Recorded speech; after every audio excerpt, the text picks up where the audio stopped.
Former ESPN reporter Jamele Hill and her co-host asked Victor Jake Paul, who defeated and knocked out Nate Robinson in the second round of their exhibition boxing match, whether or not it was racist for him to have done so.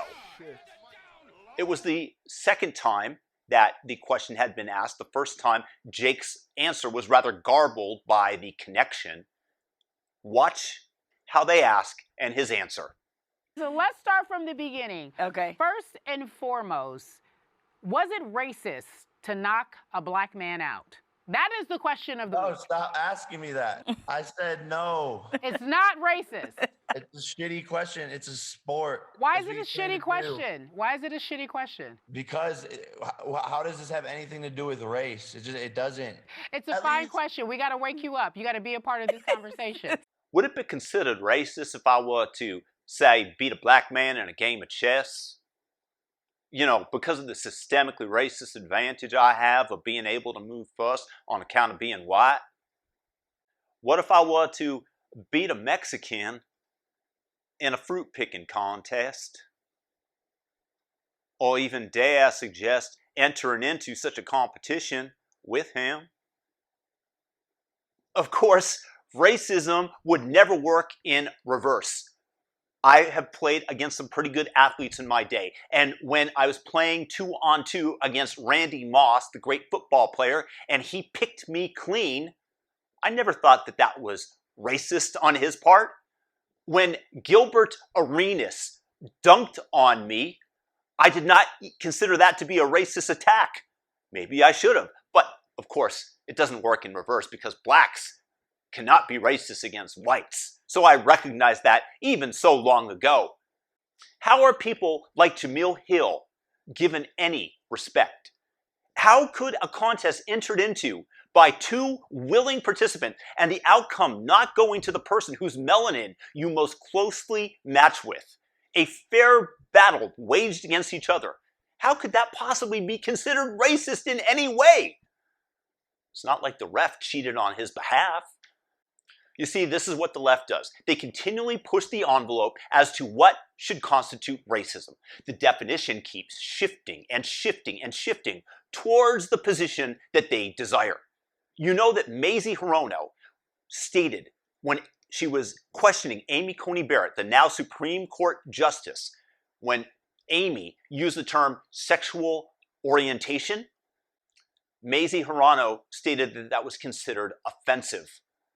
And you know, within 24 hours, the online version of Webster's Dictionary changed their definition of sexual orientation to include the fact that it was offensive.